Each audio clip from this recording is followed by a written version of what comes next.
Hi everybody, this is Ron, Gadget Man.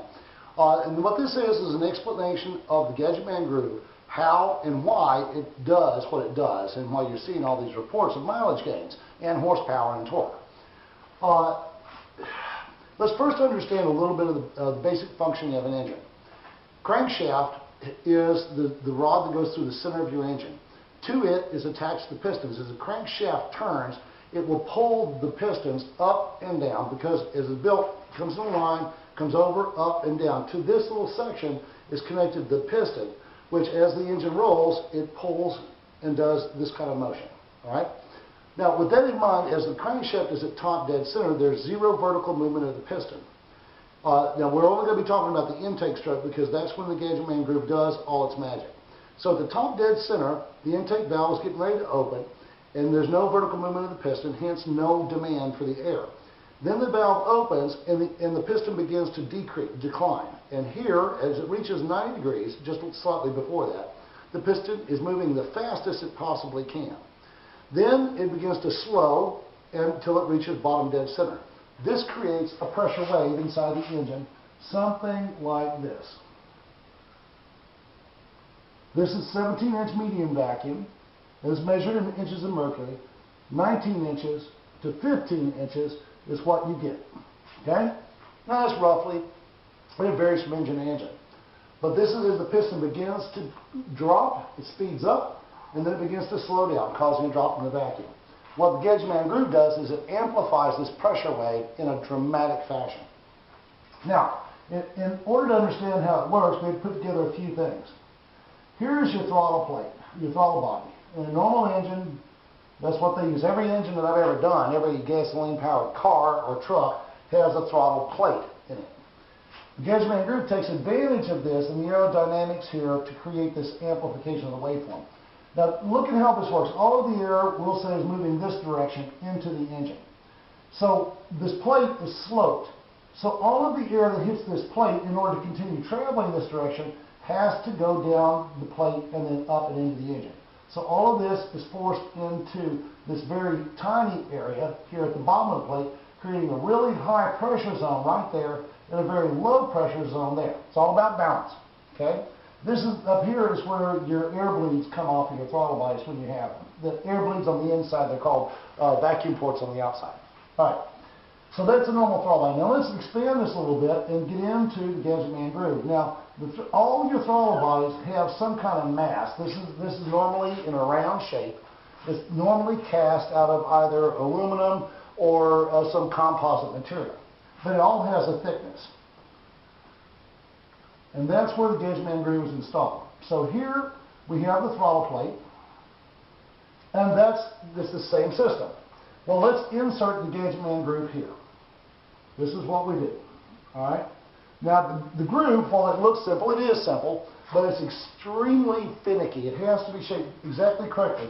This intersection point here, the radius of this arc, and this intersection point here, the total variance is 6 degrees. If you get more than 6 degrees off, 2 here, 2 there, 2 there, then the groove efficiency drops off by more than 50%. So it's really important that the groove be installed correctly and be properly shaped. That's why I have special bits to do this with.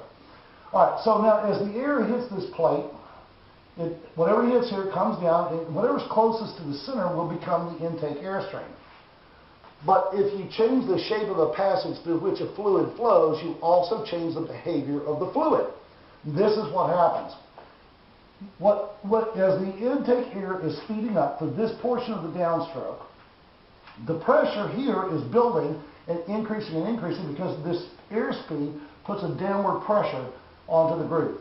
So what happens is it winds up splitting the intake airstream about in half, and as the pressure increases, it increases the amount of air being gathered up here. So the air above this line will become part of the intake airstream. Below this line, though, is compressed into a dramatic fashion into a little 1/8 inch groove. It gathers 40–60% of the intake airstream. So it hits there, that little ledge right there will separate the ball and gather this up. But there's more to it than just that. Here's the secret behind the Gadget Man groove. The air is also falling down this direction here, and when it goes in, it also drops into the groove. So from one angle, you've got this big ball of air being scooped up. From the other side, you've got another ball going in this way that when they hit together, they collide. When they collide, they roll up in this fashion. So you've got one ball of air here that's extremely dense, and it winds up being about 1,000 times more dense than the intake airstream. But the second ball created down here, if this creates this ball, which it does, and this ball creates this ball, then this is 1 to 1,000. So this becomes 1,000 times more dense than this ball, or 1,000,000 times as dense as the intake airstream. When the piston passes the 90-degree point, or the crankshaft passes the 90-degree point, and the piston begins to slow down, the aerodynamics reverse. And what happens is the pressure begins to come off of this. Well, there's a big difference between 1,000,000 times something and 1,000 times something. So what happens is this tiny ball of air goes off like the primer in a shotgun shell and shoots that ball of air up into the intake airstream, giving you one huge, dense ball of air. It rolls on down until it gets to the intake valve, where it's delivered to the piston so it can complete the blending process. When it hits this valve, now up until that point, this intake airstream is keeping those balls rolled. It's like rolling a pencil across a tabletop. The balls are kept in shape until they hit the valve. When they go in, they expand in an explosive fashion, giving you the turbulence you need to complete the blending process with the fuel vapor that's created during the first half of the downstroke. Here is one downstroke. Okay? So the piston begins to drop, the groove gathers air, and then delivers the air to the piston. The effect that that has on this is like this. It causes a drop in the readings from 19 inches of vacuum down to 28 to 29 inches of vacuum, and upper range of about 6. Okay? Now, why is this important? Because below about 26 inches of vacuum, there's not a liquid that we know of that will withstand that pressure and still stay in a liquid state. Now, right now, what they've done is they've changed our fuel chemistry, guys. And let me show you what that means. All right, let me find my rack. All right, so now let's look at history here just a little bit. Back in the 30s, 40s, 50s even, we kept hearing rumors of vapor carburetors, more intensely in the 60s. And the legends still hang about today of Pogue and Fish and Bruce McBurney, who's still living today, by the way, in Niagara Falls. I encourage you to get a hold of him. He's high Mac research. Anyway, you'll like him. But what they did was they had these carburetors that were configured in such a way, they used extremely small apertures to allow the gas to be vaporized, to change the aerodynamics. You'll have to do your own research on Venturis and stuff like that. But it's very interesting once you get into it. Now, back in the 60s and before then, our fuel chemistry was relatively simple, consisting of a few mid-level hydrocarbons. That was all there was. So it was very easy to deal with. Well, as the rumors abounded and more people said, well, maybe there's something to these vapor carburetors, the oil companies said, well, we've got to do something about this. They looked at the technology and they figured a way to defeat it. What they did was they added higher level hydrocarbons to the mix. These are larger and harder to move. And you know, we went from a 2 to 4 pound fuel pump to now a 40-pound fuel pump. Why is that? Because these are heavier and it takes a lot more pressure to move them through the system. And in order to keep the BTU content stable, they had to add higher level hydrocarbons or smaller molecules. And I'll get into that in a minute. But what happened is when this fuel with this enhanced chemistry was put into the carburetors, these larger molecules refused to pass through the openings, and effectively blocking the carburetors and ruining them where they would no longer function. They added these to keep the BTU content stable. And just let me give you a demonstration. If you know anybody that goes out and buys cars from barns, then you'll hear stories about how they found a car that was parked for 40 or 50 years, and they just put a battery in it, turned the key, and the thing started. Well, how can they do that? Well, because in the mid-70s, with our first ever energy crisis, that's when they made the switch over to this fuel. They stopped making gasoline, our reserves were depleted, and then they replaced it with this enhanced and new fuel chemistry. But try leaving your car parked for a year now and see what happens. It won't start. The reason is because these higher level hydrocarbons are so fine that they pass right through the metal linings, through your fuel lines, through your gas tank, and they just vaporize, leaving only the heavier stuff behind. As a result, you've got nothing but jello, and no fuel pump in the world will move it through. So, right now, at the point of ignition, what you've got is this fuel goes into your combustion chamber. Well, right now, only about this much of the fuel is actually in a vapor state prior to the point of ignition. Now, I'm going to cover this again and again. You cannot burn a liquid. It has to mix with oxygen before it can burn. Right? So it's got to change state. The smaller the particle doesn't work. Minimizing, like they call it atomizing the fuel, no, that's not what we're doing. We're vaporizing the fuel.